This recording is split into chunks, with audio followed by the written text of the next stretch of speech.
네, 오늘 해석자의 집이라는 제목으로 철로역정 강해 9번째 강해를 하겠습니다. 오늘 내용은 이 분량은 짧아요. 66쪽에서 67쪽 두 번째 줄까지. 그는 하인에게 촛불을 켜라고 명령하면서 크리스천더러 따라오라고 말했다.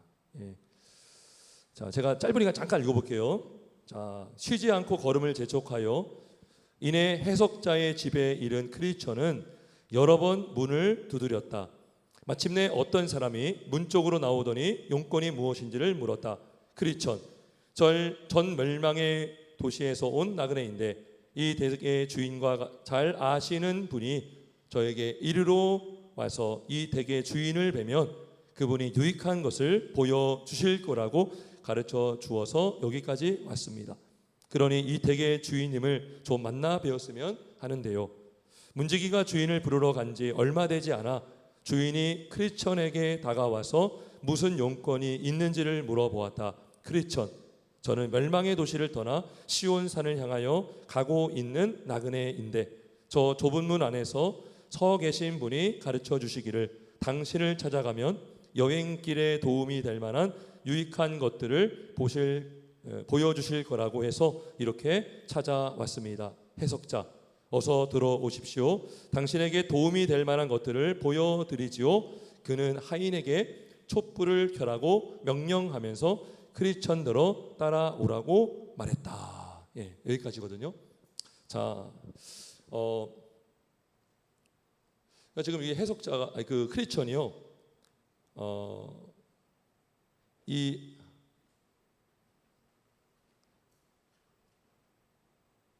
선이라는 사람의 도움을 받아서 해석자라는 사람의 집으로 가서 문을 두드리라라는 이야기를 듣습니다.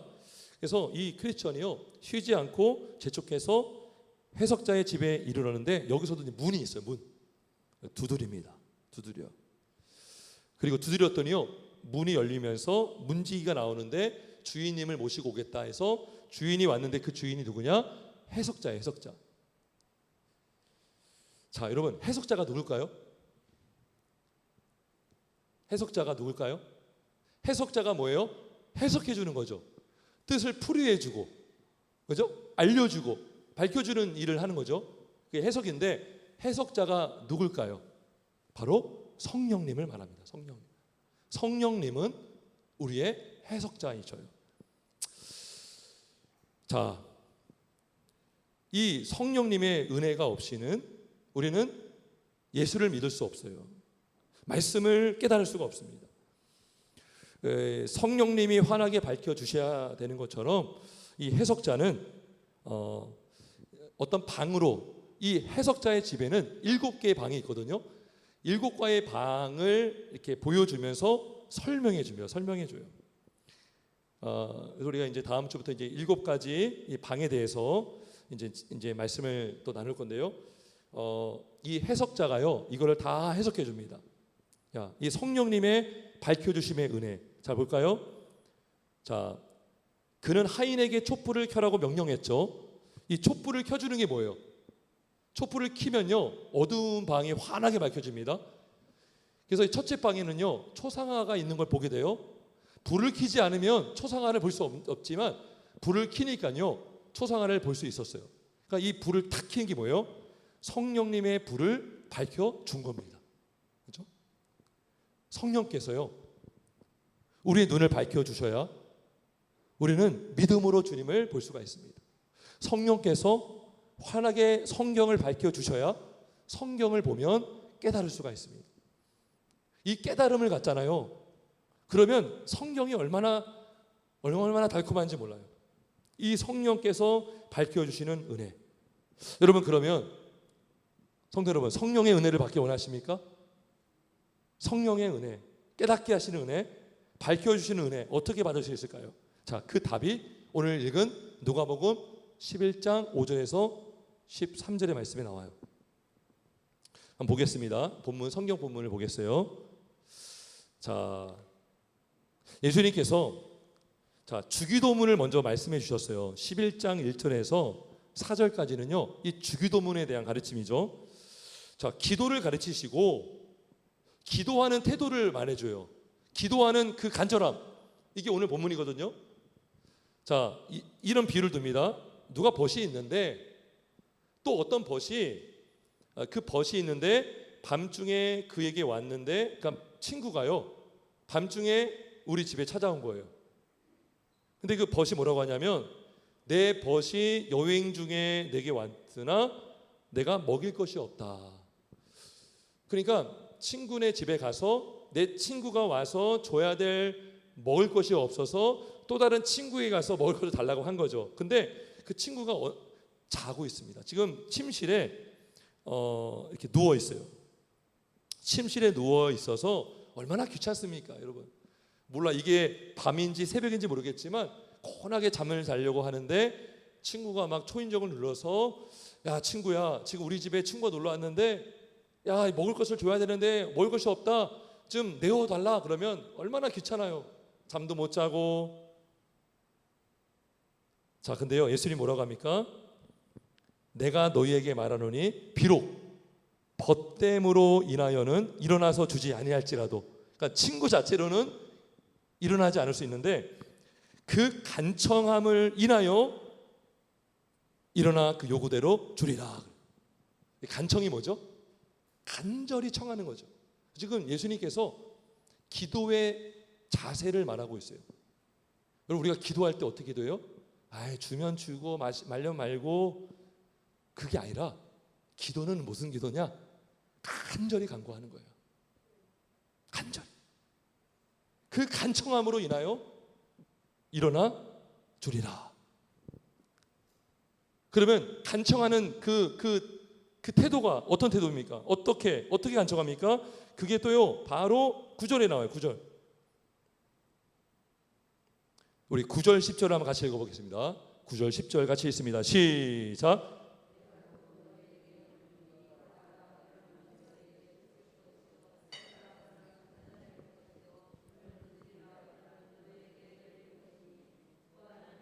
받을 것이요 찾는 이는 찾아낼 것이요 두드리는 이에게는 열릴 것이니라. 아멘. 구하고 찾고 두드리는 것. 여러분, 저는요 개인적으로 이 말씀을 준비하면서 참 은혜를 받았습니다. 그래서 한 주간 동안요 진짜 막 간청했어요. 간청하고 성령을 부어주시고 은혜를 주옵소서. 막 은혜를 주는 거예요, 진짜. 그죠? 이 믿어지잖아요. 진짜 믿어지니까요 그냥 기도할 수가 없어요. 하나님 살려주시고 은혜 주시고 도와주시고, 그죠? 이 간절히 기도하는 거. 우리 주님이 이 기도를 들어주신다 하는 거죠. 예수님이요 귀가 먹으셔서 이렇게 기도하라는 게 아닙니다. 여러분, 겸손한 자가요 기도할 수 있고요, 진짜 내가 죄인이고 죽을 수밖에 없는 죄인임을 아는 자가 간절히 주님께 나올 수 있어요. 자, 볼까요? 우리 크리스천이요 해석자의 집에 갔죠. 해석자의 집이 누구죠? 성령님의 집이잖아요. 어떻게 두드렸습니까? 여러 번 문을 두드렸죠. 이 두드린 게 뭐예요? 오늘 누가복음 5장 9절 구하라 찾으라 문을 두드리라 그러죠. 그죠? 문을 두드리라. 그리하면 너희에게 열릴 것이니. 두드렸더니 열렸어요. 해석자를 만났어요. 자, 그러면서 자 하나님께 구하는 그 자세를 말해주면서 간절한 마음이죠. 간청하는 거죠. 근데 그 하나님이 누구냐? 11절 12절 보겠습니다. 너희 중에 아버지 된 자로서 누가 아들이 생선을 달라 하는데 생선 대신에 뱀을 주며 알을 달라 하는데 정갈을 주겠느냐. 여러분, 우리가 기도할 때요 뭐가 응답받는 겁니까? 저는 예전에 어떤 목사님이 그런 얘기 하시더라고요. 응답이 안 될 것도 응답이다. 근데요 진짜 신앙생활 해보니까 그게 틀린 말은 아니에요. 그러니까 지금 하나님이 주면 안 될 게 있어요. 보세요. 초등학생에게 차 사주면 안 되잖아요. 운전하면 그 위험합니다. 그죠? 초등학생이 군대 가서요 그 총 갖고 놀면 안 돼요. 그러니까 그때 그 사람의 믿음의 분량과 그 사람의 어떤 환경에서 받을 게 있고 받지 말아야 될 것이 있다는 것이죠. 우리 하나님은 우리에게 좋은 것만 주길 원하십니다. 나쁜 건 주길 원하지 않으셔요. 근데 우리가요 믿음이 없으면 나쁜 거를 막 구할 수 있다고요. 너희가 구하여도 받지 못하면 정욕으로 구하기 때문이라 그랬죠. 우리가 정욕 가지고 욕심 가지고 이기심 가지고 질투심 가지고 막 구하잖아요. 그러면 그걸 줄 수가 없어요. 근데 줄 때도 있어요. 그 사람을 징계하기 위해서.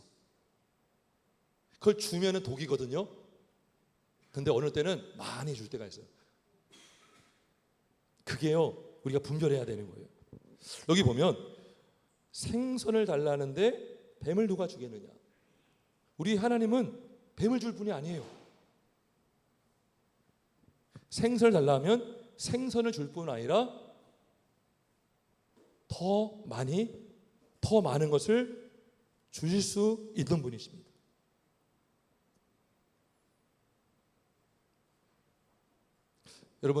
여러분들 자녀들, 자손들 할머니 집에, 할아버지 집에 놀러 올 때 있죠. 그러면 그냥 보내지 않죠. 그렇지 않아요? 뭔가 챙겨주려고 하지 않습니까? 제가요 예전에 이제 어느 목사님, 이렇게 은퇴하신 목사님인데 그분한테 이제 한번 인사하러 찾아갔는데요. 선물 들고 갔는데 더 큰 걸 주시더라고요 저한테. 제가 이만큼 선물 줬는데요. 그분은요 정말 너무나 귀한 걸 줬어요. 너무나 죄송하고 감사하고. 우리가 여러분 오늘 오전의 말씀처럼 예수님께 나가잖아요. 기도하잖아요. 근데 우리는 진짜 우리가 나에게 필요한 것을 알지 못할 때가 너무나 많아요. 근데 마음이 강팍하고 가난해져서 기도하잖아요. 근데 그 기도 자체를 귀하게 여기시고 우리에게 필요한 이상의 것을 부어줄 수 있어요. 믿으십니까? 예. 우리 하나님은요 알을 달라는데 정갈을 주실 분이 아닙니다. 그 정갈을 달라고 하면 정갈 주지 않죠.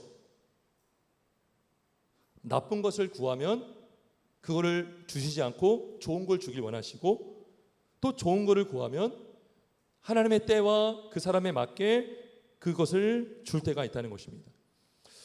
자, 13절에 보면 너희가 악할지라도 좋은 것을 자식에게 줄 알거든 하물며 너희 하늘 아버지께서 구하는 자에게 성령을 주시지 않겠느냐. 그죠? 악한 자라도요 자식에게 좋은 것을 준다는 거죠. 근데 우리 하나님은 어떤 분이십니까? 선하신 분이시죠.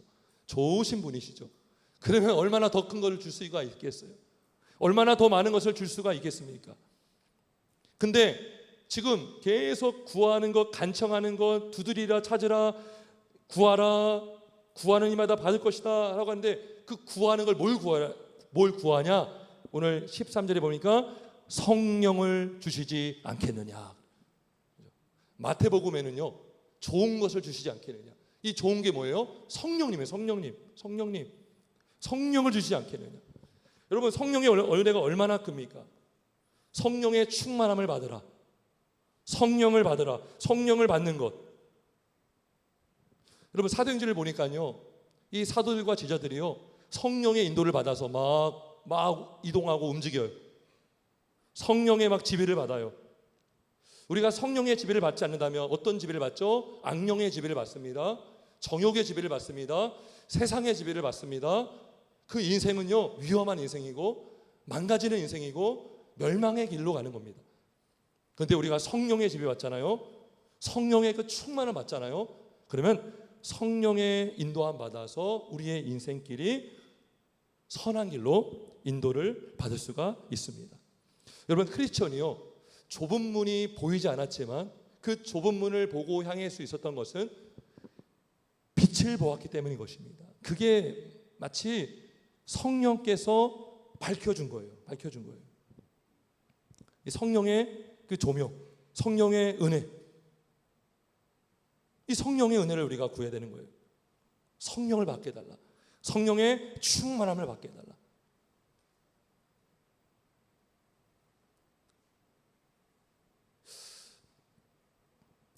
고린도전서 2장 14절에 이런 말씀이 있습니다. 육에 속한 사람은 하나님의 성령의 일들을 받지 아니하나니 이는 그것들이 그에게는 어리석게 보이며 또 그는 그것들을 알 수도 없나니 그런 일은 영적으로 분별되기 때문이라. 여러분, 믿지 않는 남편이 있어요. 믿는 아내가 있고, 근데 왜 믿지 않는 남편이 아내를 왜 교회 못 가게 할까요? 그 교회 가는 게 어리석게 보이거든요. 예수님 믿는 게 어리석게 보이기 때문인 것입니다. 그들은 아무리 예수님을 전해도 믿을 수가 없습니다. 영적으로 분별되기 때문에 알 수가 없습니다. 여러분, 육에 속한 사람은요, 되게 똑똑할 수 있어요. 되게 이성적일 수 있어요. 그리고요, 남들이 보기에도 이 사람은 굉장히 지혜롭고 똑똑하고 경험 많고 현자와 같다라고 들을 수 있어요. 근데 철저하게 이성의 지배를 받고 사는 것입니다. 여러분 보세요. 이 똑같은 잔이 있는데요. 이거는 5만 원짜리고 요거는 1,000원이에요. 어느 거 사시겠어요? 이거는요, 예수 믿지 않아도 다 알아요. 성령의 조명이 없이도 판단할 수 있다고요. 근데 때로는 비싼 거 주고 사야 될 때가 있어요. 성령님이 알려주셔야 되는 거죠. 무슨 말이냐면, 육에 속한 사람들은요, 기도하지 않잖아요. 말씀을 모르잖아요. 성령의 깨닫게 하심이 없잖아요. 그럼 단순히 눈에 보이는 것만 판단합니다. 근데 여러분, 눈에 보이는 게 다 좋은 거예요? 롯은요, 눈에 보이는 소알 땅, 소돔과 고모라 땅을 선택했잖아요. 눈에 보이는 것. 여러분, 우리가 다 결정해놓고 나중에 문제가 생기면 하나님 찰 때가 너무나 많아요. 시작은 내가 하고 마무리를 하나님께 막 맡기는 거죠. 그게 아니라 시작하기 전부터 우리는 성령님의 도움을 구해야 되는 것입니다. 무엇을 어떻게 하는 것보다 중요한 게 뭐냐면 왜 해야 되는가가 더 중요한 것이죠.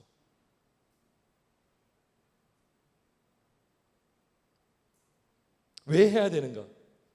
이 일을 하나님이 기뻐하실까? 그러니까 이 왜 해야 되는 것은요, 기도를 통해서 알 수 있어요. 우리는 내가 다 결정해 놓고 하나님 이제 어떻게 해야 됩니까? 이제 무엇을 선택해야 되죠? 그게 아니라 성령에 속한 사람은 뭡니까? 내가 이 일을 왜 해야 되는가? 이를 통해 하나님 영광을 받으시는가? 여러분, 교회가요, 이렇게 인본주의화 되잖아요. 교회가 성령의 지배를 받지 않고 철저하게 육의 지배를 받으면 어떤 일이 벌어지냐면 맨날 회의만 합니다.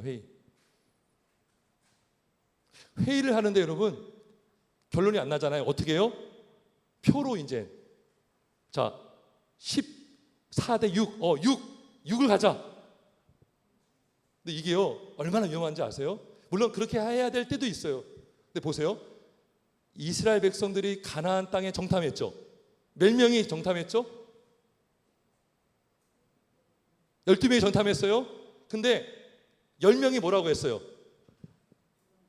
저기 들어가면 안 된다 그랬죠. 2명만 저들은 우리의 밥이다. 그래서 갈렙과 여호수아만 들어갔습니다.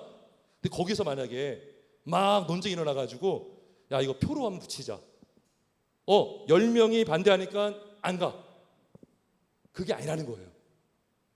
여러분, 하나님은 누구를 통해 일하시냐? 성령의 지배를 받는 사람을 통해서 일하시는 줄 믿습니다. 기도의 사람을 통해서. 그죠? 그러니까 여러분, 우리가 육신에 사로잡히잖아요. 이성에 붙들리잖아요. 기도할 필요를 몰라요. 이거를 해왔던 거고, 당연히 이걸 해야지. 돈도 있는데 이거 사야지. 근데 성령에 사로잡힌 사람은 어떻게 합니까? 왜 사야지? 그리고 어떻게 해야지? 기도하면서 끝까지 인도를 받는 거죠.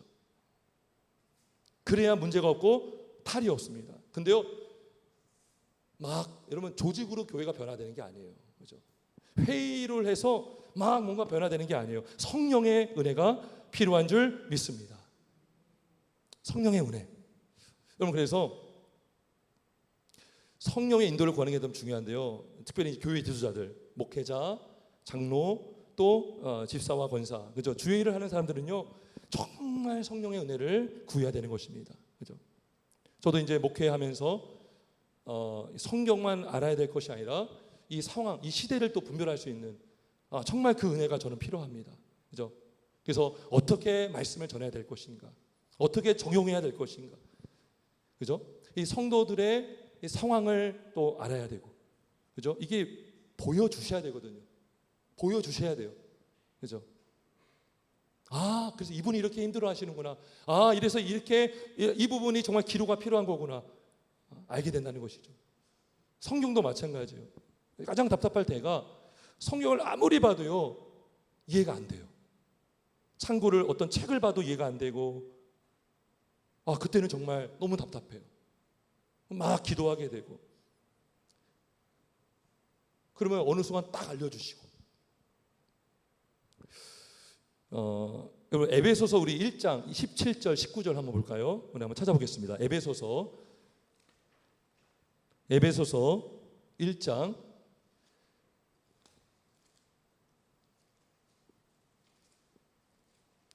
에베소서 1장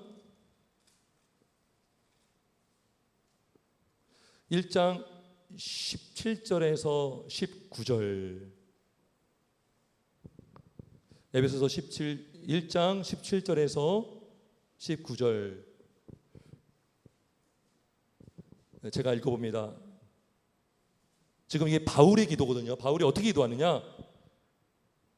우리 주 예수 그리스도의 하나님, 영광의 아버지께서 지혜와 계시의 영을 우리에게 주사 하나님을 알게 하시고, 이게 성령을 부어달라는 거죠. 성령의 은혜가 있어야 하나님을 알게 된다는 거예요. 그 다음에 너희 마음의 눈을 밝히사. 누가 밝혀요? 성령님이 밝혀줍니다. 그의 부르심의 소망이 무엇이며 성도 안에서 그 기업의 영광의 풍성함이 무엇이며 그의 힘의 위력으로 역사하심을 따라 믿는 우리에게 베푸신 능력의 지극히 크심이 어떠한 것을 너희로 알게 하시기를 구하노라. 네 가지를 말해요. 하나님을 알게 하시고, 그의 부르심의 소망이 무엇인지를 알게 하시고, 성도 안에서 그 기업의 영광의 풍성함. 다시 말하면 교회의 영광. 여러분 교회의 영광을 아십니까? 교회의 영광의 풍성함을 혹시 여러분들 깨달으셨습니까? 우리가 왜 모여야 되고 왜 예배해야 되고 이 성도의 교제가 얼마나 귀하고 얼마나 영광이 풍성한지를 우리가 모르면 교회하기 힘들어요. 예배하기 힘들어요. 왜 이거 해야 돼? 왜 모여야 돼?